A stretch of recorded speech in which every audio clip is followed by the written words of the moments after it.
Live from New Delhi, you're watching DD India Live, India's voice to the world. I'm Shubhendu Ghosh, coming up in the next 30 minutes. World reacts to killing of Hamas political chief Ismail Haniyeh in Iran. Fears of vital Middle East conflict rises. Venezuela's latest election raises red flags across Latin America. EU calls for full vote count in election dispute.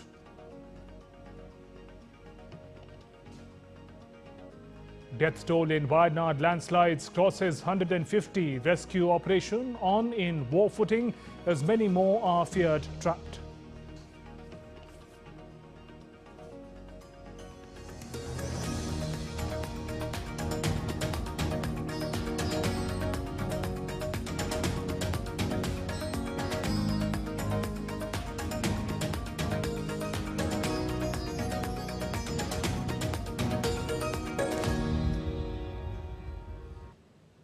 Hamas leader Ismail Haniyeh has been assassinated in Iran's Tehran.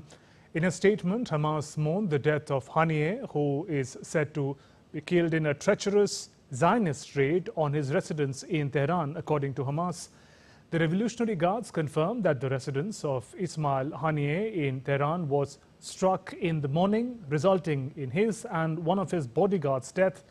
Revolutionary Guards said the cause is under investigation and will be announced soon.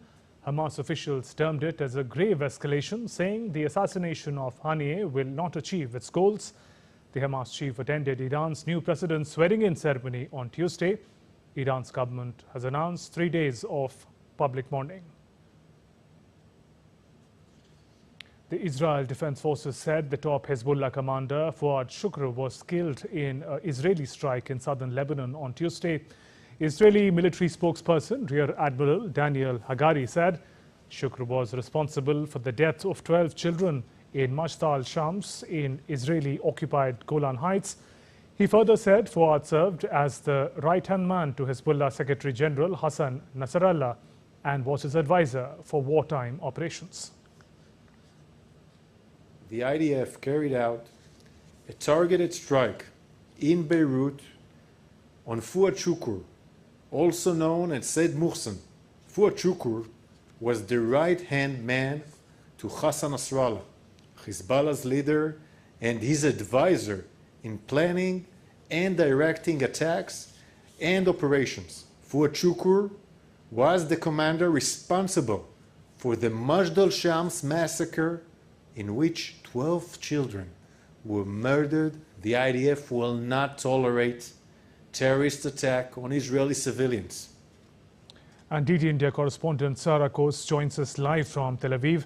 Sara, we are yet to hear any confirmation or denial by Israel regarding its role in the assassination of Hamas leader. What is the latest on this? That's right. The Israeli leadership has remained very quiet on this. The Prime Minister, Benjamin Netanyahu, he's reportedly instructed his ministers not to comment. We have, though, heard from the Defence Minister, Yoav Gallant. He actually visited soldiers just a little earlier, saying that Israel doesn't want a war, but it is very well prepared for one. But this is certainly a very dangerous situation. We do know that Prime Minister Netanyahu, he will hold a security briefing in the coming hours. But in terms of the directorate for here on the ground in Israel, it's really business as usual. The IDF's Home Front Command, it put out a statement in the wake of this assassination of Ismail Haniyeh. It said that basically it is business as usual. There is no change to the guidance for Israelis on the ground, but it will, of course, update people if this does change. And Sara, Hamas chief was assassinated hours after a top Hezbollah leader was killed in Beirut. What are the real risks of this conflict expanding further? It certainly is a very dangerous time here in the Middle East, and there is a lot of fear that this could potentially trigger a wider regional war. We have heard from Iran's supreme leader, Ayatollah Ali Khamenei. He came out to say that Israel has brought the severest punishment on itself with the assassination of Haniyeh on our land. We are hearing now unconfirmed reports in Hebrew media that this missile that actually hit this residence where Ismail Haniyeh was staying was launched from inside Iran. So if, in fact, this does happen to be the case, this will pose some serious questions to the Iranians, and it will potentially signify that Israel, if it were to be behind this, as we said, it hasn't come out yet to claim this assassination, but it would signal that Israel has potentially assets and has the ability to strike these sort of targets from inside Iran. So once again, a very dangerous situation. We're hearing a lot of condemnation coming in from Egypt, from Russia, from China, also from Lebanon. And we do need to remember this assassination of Haniyeh comes right on the back of that strike late last night on the southern suburbs of Beirut, where they, as you mentioned, killed Hezbollah's second in charge. So once again, a very fragile time in the Middle East. And Sarah, finally, amidst these developments, what is the direction in which the conflict in Gaza is headed as we speak? Well, that is really yet to be seen. We do know that these mediation attempts for a ceasefire and also a hostage deal will now become more difficult. It could be the case that now Hamas further pulls away from these talks. And Ismail Haniyeh was seen as one of the mediators leading the attempts there by Hamas. He was, of course, guided by the head of Hamas, Yahya Sinwar, who is believed to be hiding underground somewhere in Gaza. But this, of course, is very worrying for the families of these 111 Israeli hostages that are still being held in Gaza, with the prospect potentially of a ceasefire and also a hostage deal largely diminished. Sarah, thank you for joining us with those updates. Meanwhile, U.S. Defense Secretary Lloyd Austin has said that he does not think war is inevitable in the Middle East. He added that if Israel is attacked, the U.S. will help defend Israel. If Israel is attacked, we certainly will help defend Israel. You saw us do that in April. You can expect to see us do that again. But we don't want to see any of that happen. We're going to work hard to make sure that we're doing things to help take the temperature down and address issues through diplomatic means. Meanwhile, speaking to media, U.S. Secretary of State Antony Blinken stressed on keeping focus on getting the ceasefire and not being distracted. This is an interest, he says, of those women, children, hostages and others stuck and affected by the situation. I think nothing takes away from the importance of, as I said a moment ago, getting to the ceasefire, which is manifestly in the interests of the hostages and bringing them home. It's manifestly in the interests of Palestinians who are suffering terribly every single day, children, women, men in Gaza who've been caught in this crossfire of Hamas's making. It's profoundly in the interest of trying to put things on a better path, not only in Gaza, but actually throughout the region, because so much is tied to what's happening in Gaza right now. In a short while from now, our correspondent in New York will be filling us in more on the manner in which the U.S. is approaching this killing of the Hamas chief. But for now, let's look at the developments in Venezuela. Venezuelans living in Latin American countries, including Argentina, Mexico and Chile, took to the streets on Tuesday to protest and demand transparency in their home country's recent election results. Protests have also erupted across Venezuela since Monday, after the Electoral Authority declared that President Nicolas Maduro had won a third term.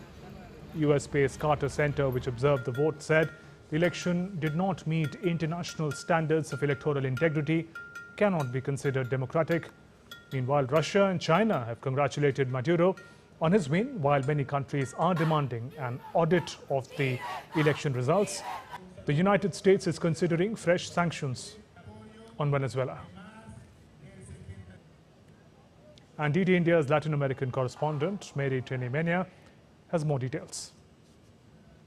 The opposition gathered in Caracas and other places across Venezuela to continue their claim over Sunday's electoral results. The clashes between protesters and security forces have been repeated since the election took place. Thousands of Venezuelans have taken to the streets showing their discontent and asking for a fair recount of the votes. Venezuela's government-controlled electoral board granted Nicolas Maduro the presidency for a third term. But the opposition casted doubts, saying the figures were fraudulent. Opposition leader Maria Corina Machado says she has the tallies to prove that Edmundo Gonzalez is the real winner. So far, protests have left at least 11 people killed and more than 700 people detained, including key opposition leaders. Venezuelan government authorities have accused Maria Corina Machado and Edmundo Gonzalez of promoting a revolt aiming to revert the peace in the country. The government launched an investigation that could lead to their capture. In a written statement, the UN said that it's concerned about report of arrest. It's calling the authorities to respect the right of people to demonstrate. The Venezuelan Minister of Defense announced that a coup d'etat is on the way, promoted by right-wing leaders, while members of the Venezuelan armed forces pledge loyalty to Nicolás Maduro. But the doubts are not only inside Venezuela. The Biden administration said it's closely monitoring election, demanding electoral authorities to release full, transparent, and detailed voting results. In Caracas, Marita Nimena, reporting for DD India. The European Union's foreign policy chief Josep Borrell has said on Wednesday that the bloc would not recognize Venezuela's election results until all votes were counted. Borrell said the 27-nation bloc will decide on possible next steps only after full results are made available. The National Electoral Council of Venezuela has only presented results for the 80% of the vote. They didn't finish to 100%. They only announced the result for 80% of the vote. Transparency and integrity of the electoral process has to be ensured, and this requires a verification, an independent verification of the official voting records on any of polling stations. And we return to our top story. Hamas chief Ismail Haniyeh has been assassinated. Reactions are pouring in. To talk about the manner in which America is reacting to the whole event, DD India correspondent Jody Jacob joins us live from New York. Jody, U.S. Secretary of State Blinken continues to push for Gaza ceasefire. But how difficult will that be to achieve after the killing of the Hamas chief? Indeed, and as the U.S., of course, wakes up this morning to those news of the Hamas leader that was killed in Iran, fears are now mounting, of course, of an all-out regional war. It's a tough one for the U.S., who, through its Secretary of State, Anthony Blinken, saying that this is something that they were not aware of or involved in. He, of course, speaking at an event in Singapore, Blinken saying that he won't speculate on what the impact of today's news might be, but that stresses the importance of continuing to push, of course, as you say, for that ceasefire. He says nothing can take away from the importance of getting to that ceasefire, which is manifestly, in his words, in the interest of the hostages and, of course, bringing them home. Now, this comes as the U.S., of course, just a few months ago, had put together this sort of ceasefire plan through its President Joe Biden. It's yielded very little fruits, but now all eyes will, of course, now be on the U.S. as these latest developments throw a bit of a spanner in the works, you can say, especially for its ceasefire negotiations and its close links to Israel. And if the regional conflict were to escalate further, what role could the U.S. be playing?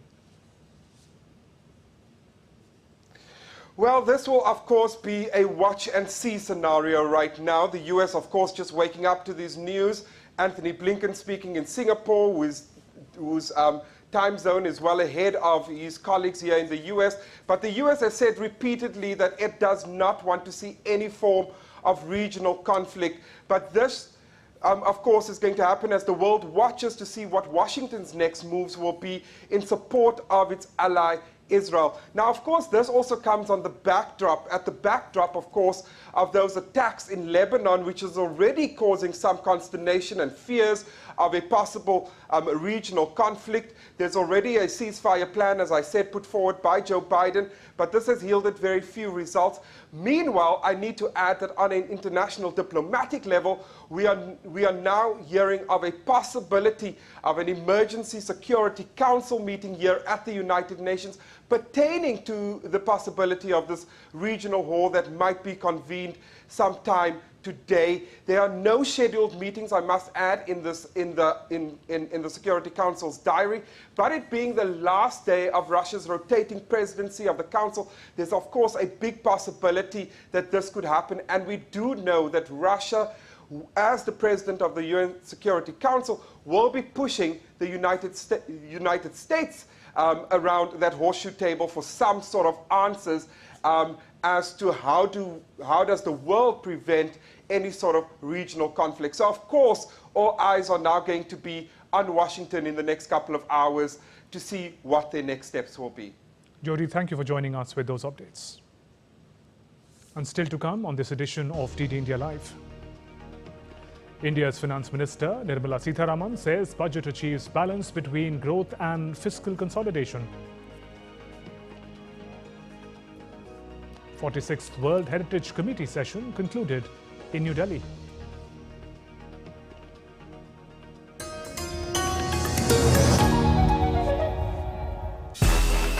This summer, the world turns its eyes to Paris, and DD India brings you every heartbeat, every victory, and every story. Introducing our special coverage of the Paris Olympics. Experience the passion, the drama, and the triumphs. With exclusive reports, expert analysis, and up-to-the-minute updates. Join us as we bring the spirit of the Olympics to your screens. Get ready for the ultimate sporting extravaganza on DD India. DD India presents Champions Day Paris. Only on DD India. Every day at 6:30 p.m. IST, 1 p.m. GMT.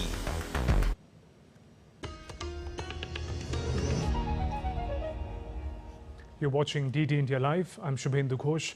The death toll in the landslides that hit the Indian state of Kerala's Wayanad district has crossed 150 as more bodies are retrieved from the debris. Union Minister George Kurian visited and inspected the relief camps and also extended help at Ground Zero. India's Southern Naval Command dispatched a disaster relief team of 68 personnel, including medical team and equipment, deployed from INS Zamorin for aid in the affected areas. Medical camps have also been set up to provide aid. 19 workers have been rescued so far. Indian Air Force helicopters distributed some 250 kg of food and drinking water provided by Kozhikode District Administration to flood-affected areas of Choramala and Mudakai. Days of ceaseless rains triggered a series of landslides on Tuesday, injuring scores of people and several others still missing. And the series of landslides covered a roughly 10 square kilometer area in thick layers of soil and left boulders strewn across two villages, even as streams of floodwaters gushed through. On Tuesday, Kerala Chief Minister Pinarayi Vijayan took stock of the situation with officials and reviewed the search and rescue operation. The minister has announced that the State Health Department has opened a special control room.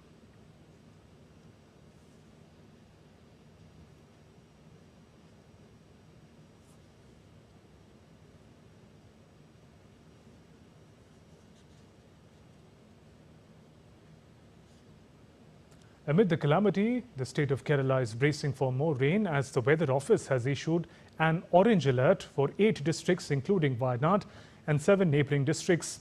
7 other districts are under yellow alert. The landslides are the worst disaster to hit Kerala since 2018, when deadly floods killed more than 400 people. India's Finance Minister Nirmala Sitharaman on Wednesday addressed various accusations from the opposition parties regarding the budget 2024. She said the budget considers all sectors of the economy and provides adequate funding for every state. During the post-budget discussions in Rajya Sabha, the minister highlighted that budget effectively balances different aspects of economic growth. Since 2014, the principle which has guided us is the Sabka Saath, Sabka Vikas, Sabka Vishwas and Sabka Prayas, which continues in this budget as well, and hopefully will guide for the next 5 years this set of 5 years being very critical in taking the first steps towards building a Vikasit Bharat by 2047. India's External Affairs Minister Dr. S. Jaishankar called on Prime Minister of Socialist Republic of Vietnam, Pham Minh Chinh, on Wednesday. Prime Minister Chinh is on a state visit to India from 30th July to 1st of August. Both the leaders discussed bilateral relationship, regional and global issues of mutual interest. India's National Security Council Secretariat hosted the second edition of Columbo Security Conclave Seminar in collaboration with the National Forensic Science University at Gandhinagar in Gujarat on 30th and 31st July. Themed exchange of information on legislation, cyber policies and incident mitigation. The seminar saw active participation from delegates from the host as well as neighboring countries. A joint working group meeting on cyber security was also held alongside the seminar. Cyber security protection of critical infrastructure and technology is one of the significant pillars under the Colombo Security Conclave. This pillar is focused to develop more collaborative and unified approach on the protection of critical infrastructure, cybercrime, incident response and mitigation, as well as emerging technologies. The seminar concluded with a consensus on identifying key deliverables and a pragmatic approach towards enhanced cybersecurity measures for bolstering regional security and safeguarding the shared interests under Colombo Security Conclave. In Sri Lanka, 116 former provincial council members from key political parties have pledged their support for President Ranil Wickremesinghe in the upcoming presidential elections. According to President's Media Division, former provincial council members are from Sri Lanka's Bodojana Peramuna Party and United National Party. President Wickremesinghe had announced his candidacy as an independent candidate and has received increasing support from several politicians ahead of the presidential elections scheduled for September 21st this year. 92 members of the parliament also extended their support for Wickremesinghe's candidacy. The groundbreaking 46th World Heritage Committee session concluded in New Delhi today. Bulgaria will host the next edition of WHC in Sofia City. The 10-day deliberation saw 24 new sites approved for inclusion in the World Heritage List. The addition of Moidams raises India's total number of World Heritage Sites to 43. In a major push to the Indian government's initiative internship scheme, Bengaluru-based cybersecurity company SISA Infotech has signed an MOU with Dayanand Sagar University to establish a center of excellence and incubation center in cybersecurity to train and provide internship to its students. CEO and founder of the enterprise, Darshan Shantamurthy, and Dean of the School of Engineering at DSU collectively call for more such collaborations between the industry and the academia. I think it's a major strategic initiative between CISA and Dayanand Sagar. One of the key things is Dayanand Sagar is making huge investments in building talent, which is required for the country. I think as part of our budget, our Honorable Finance Minister also spoke about internship giving a big push. And we at CISA are also working closely with Dayanand Sagar to make that come through. So looking to foster great cybersecurity skilled talent in the country for as part of our government initiative of Viksit Bharat by 2040. Understanding is very, very important for us to take the students and at large to the society, where we can shape the students to be an industry ready. CISA could provide a lot of the hands-on practices with their expertise, and we can definitely bring a lot of initiatives. And let's now turn to all the action from the Paris Olympics 2024. With a good start to the day, two-time Olympic medalist PV Sindhu qualified for the round of 16 at the ongoing Paris 2024 Olympics after topping Group M in women's singles on Wednesday.